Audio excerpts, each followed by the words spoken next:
Oi, a gente vai começar agora a falar sobre a Era Vargas, né, o momento em que Getúlio Vargas, né, esse senhor aqui da foto, governa o Brasil. Vai de 1930 até 1945. O momento inicial da Era Vargas, que vai de 1930 até 34, é conhecido como governo provisório.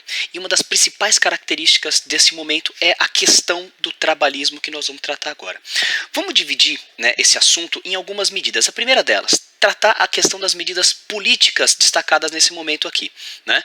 Primeira delas, a lei orgânica que vai revogar a Constituição Brasileira de 1891, aquela Constituição da Primeira República. Então, nesse período inicial, o Brasil é governado por decretos, né? Ou seja, não havia uma Constituição que deixasse claro qual era as diretrizes do governo, ok?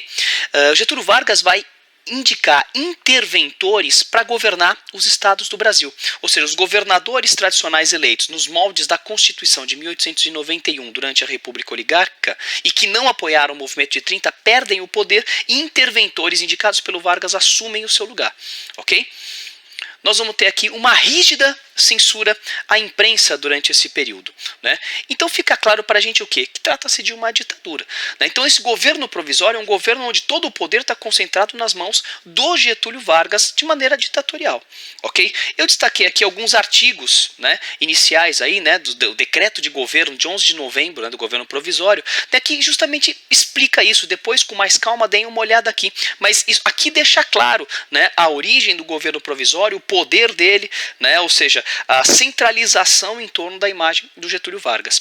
Destacando agora as chamadas medidas sociais, né? Foi criado aqui o Ministério do Trabalho, Indústria e Comércio, né? O ministro Lindolfo Collor vai ser o primeiro aqui. Dentro desse ministério trata-se das questões trabalhistas, que nunca tinham sido tratadas na história do Brasil. Trata-se das questões relacionadas ao incentivo à indústria, que nunca tinha acontecido com sucesso no Brasil, né? Houve um incentivo à indústria, mas ela nunca teve sucesso, né? E o comércio aqui também, ok? Nós vamos ter uma estrutura sindical, os sindicatos estarão atrelados ao Estado, ou seja, o trabalhador não é livre para formar o seu próprio sindicato. Ele, na verdade, pertence a um sindicato que é totalmente controlado e atrelado ao Estado. Okay? Mais para frente isso fica mais claro ainda na Era Vargas, né? O chamado corporativismo, mas desde o momento isso já acontece. Nós temos aqui, então, a questão do trabalhismo, né? Ou seja, diversas leis trabalhistas serão criadas, né? Jornada de trabalho de 8 horas, férias remuneradas, descanso semanal remunerado, né? São antigas reivindicações da classe operária brasileira e que o Getúlio Vargas, personificando o Estado, coloca em prática agora. Nós vamos ver que essas medidas sociais, claro, atreladas a questões econômicas, atreladas a questões políticas, elas vão ser, na verdade, a base do que nós vamos chamar mais para frente de populismo. Daqui a pouquinho a gente fala melhor sobre isso. As medidas econômicas adotadas pelo Vargas, né? Primeira delas, a defesa do setor cafeiro. O que vai ser feito aqui? A defesa do setor cafeiro. O Getúlio Vargas vai comprar, nós vamos ter aqui a compra do excedente de produção do café e imediatamente a queima desse excedente de produção. Por que o Getúlio Vargas está fazendo isso? Ele queima o café justamente para garantir a oferta e procura, para evitar a superprodução. Ao mesmo tempo, Getúlio Vargas vai criar aqui, né, uma secretaria especializada na questão do café, justamente para fiscalizar os cafezais, para que nenhum pé de café seja plantado naquele momento de problemas econômicos. Vale destacar que a gente vive, né, as consequências da chamada crise de 29, em que as exportações do café em função disso estão infinitamente menores do que antigamente, né?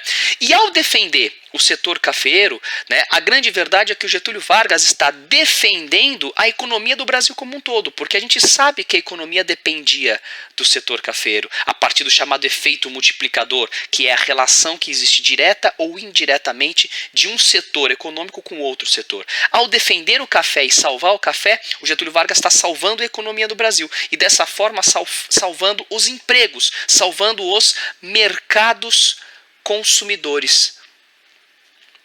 Os mercados consumidores do Brasil. Ok? Outro setor importante, né, dessa questão econômica é o incentivo à industrialização. Então o Vargas vai criar uma medida protecionista para a indústria, incentivos burocráticos, incentivos fiscais para essa indústria, né? Ele está incentivando essa indústria e ao mesmo tempo garantindo para ela o mercado consumidor, que antes consumia importados e agora, defendido pelo Estado, vai consumir produtos nacionais. Ok? E o Getúlio Vargas se esforça aí, né, na questão do controle da inflação e do desemprego, como a gente acabou de falar.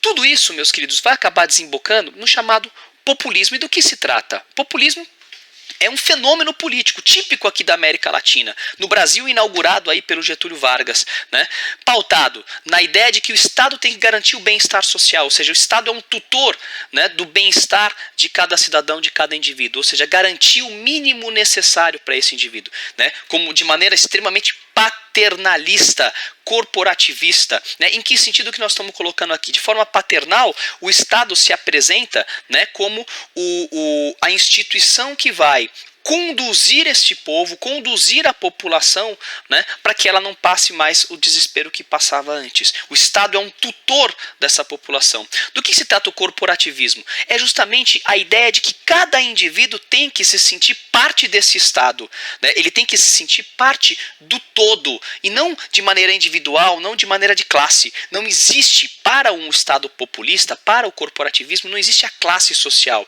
Existe o indivíduo que faz parte do todo, e por isso o Estado controla os sindicatos, ok? O trabalhismo é uma forma clara do Estado ser um tutor e garantir esse bem-estar social, né? Uma série de leis trabalhistas, até já tratadas aqui nesse vídeo mesmo, que vão vir do Estado getulista, justamente para criar esse vínculo paternal do Estado e dos trabalhadores. Ou seja, o Estado oferece para os trabalhadores. Não é o trabalhador que conquista o trabalhismo, é o Estado que oferece. Dessa forma, o Getúlio Vargas, de maneira populista, controla as classes operárias, ou seja, nitidamente nós temos aqui o combate à luta de classes. E por que a gente tem isso daqui? Porque o Estado, na verdade, se apresenta como um árbitro, um mediador dos interesses dos trabalhadores, urbanos principalmente, né, e da burguesia em ascensão.